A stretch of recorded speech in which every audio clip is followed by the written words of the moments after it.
Hello, everybody. So, this is the lecture 2 of our Ancient India History series. So, before starting मैं आपको बताना चाहूँगा, ये ऊपर मैंने कुछ की पॉइंट्स लिख रखे हैं. जैसे ये तक्षशिला यूनिवर्सिटी के बारे में लिख रखा है, नालंदा यूनिवर्सिटी के बारे में लिख रखा है. ये जो की पॉइंट्स हैं, ये ऐसे की पॉइंट्स हैं जो इस बुक में नहीं दे रखे हैं, बट फिर भी ये इंपॉर्टेंट है. इंपॉर्टेंट क्यों है? क्योंकि ये पहले यूपीएससी में पूछे जा चुके हैं, यूपीएससी एग्जाम्स में. इसके अलावा कुछ पॉइंट्स ऐसे भी हैं जिनकी आने वाले जो यूपीएससी एग्जाम्स हैं उनमें आने की उम्मीद है.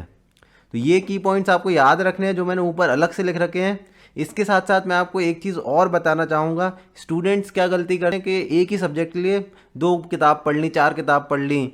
ऐसा नहीं करना है हमको एक ही किताब पढ़नी है और एक ही किताब को रिवाइज़ करना है. आपको मान लीजिए कोई एक्स्ट्रा पॉइंट्स लिखने हैं, दूसरी किताब में आपको कुछ अलग से मिल गया, तो आपको एक ही किताब में उसको कंसोलिडेट कर देना है. जो आपकी मेन बुक है उसी में आप अलग से लिख दिए, जैसे मैंने ये लिखा हुआ है ऊपर से अलग से.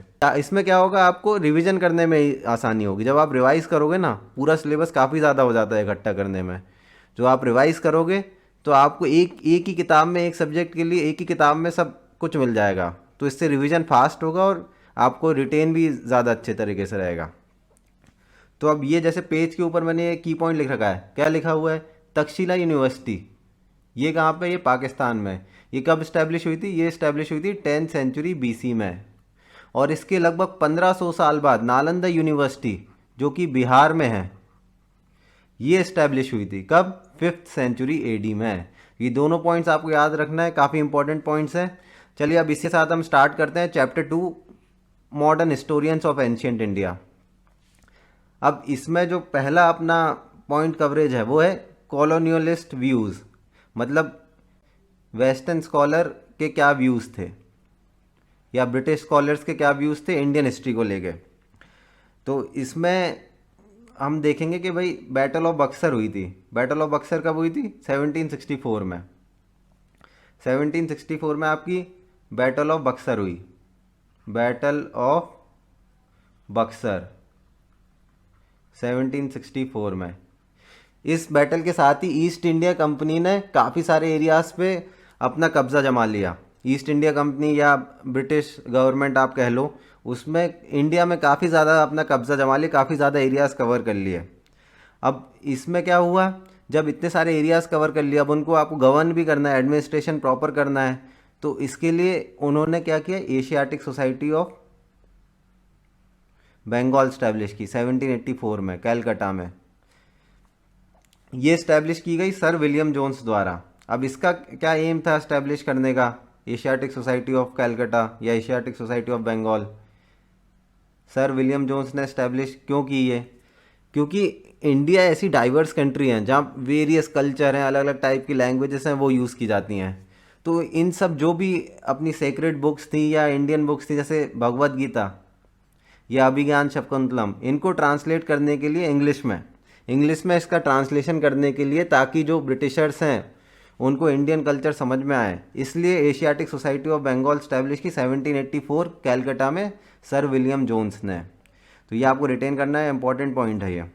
ठीक है. इसके लगभग 20 साल बाद, आफ्टर 20 ईयर्स, स्टैब्लिश हुई एशियाटिक सोसाइटी ऑफ बॉम्बे.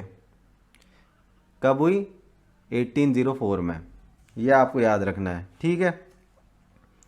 अब इसके आगे हम बढ़ते हैं. अब हम वेस्टर्न स्कॉलर के व्यूज़ देखते हैं. वेस्टर्न या ब्रिटिश स्कॉलर्स के क्या व्यूज़ थे. तो इन्होंने कहा कि Indians had neither experience feelings of nationhood nor any kind of self government. ये वेस्टर्न स्कॉलर्स ने कहा. इन्होंने कहा कि इंडिया में कभी नेशनहुड रहा ही नहीं. ये हमेशा अलग अलग पार्ट में ही था और हमेशा इनको रूल किया गया अलग अलग कंट्रीज़ द्वारा या अलग अलग रूलर्स द्वारा. तो ये इनने बात की कि ब्रिटिशर्स के आने से क्या हुआ कि इसमें नेशनहुड आ गया और पॉलिटिकल यूनिटी हो गई. तो ऐसी एक किताब लिखी थी विंसेंट आर्थर स्मिथ, जो ब्रिटिश स्कॉलर थे. उन्होंने किताब लिखी थी early history of India. India was presented as a land of despotism which did not experience political unity until the establishment of British rule.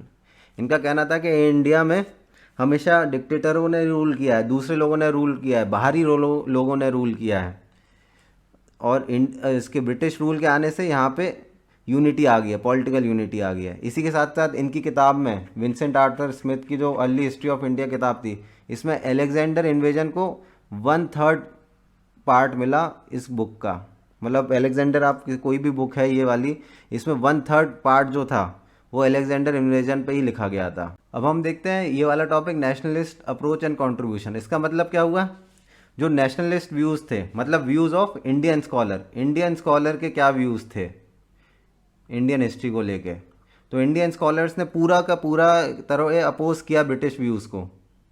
इन्होंने कहा ऐसा कुछ भी नहीं है, इंडिया की अपनी खुद की पॉलिटिकल हिस्ट्री रही है और इंडिया ने पजेस किया एक्सपर्टीज़ इन एडमिनिस्ट्रेशन पहले भी। तो ये इंडियन स्कॉलर्स ने कहा, ठीक है। ऐसी एक इंडियन स्कॉलर थे RC मजूमदार, इन्होंने किताब लिखी history and culture of the Indian people.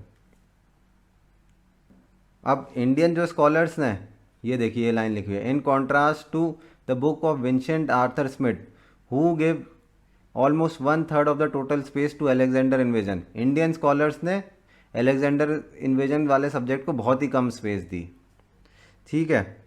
इसके चैप्टर के कंक्लूजन पे आ जाते हैं।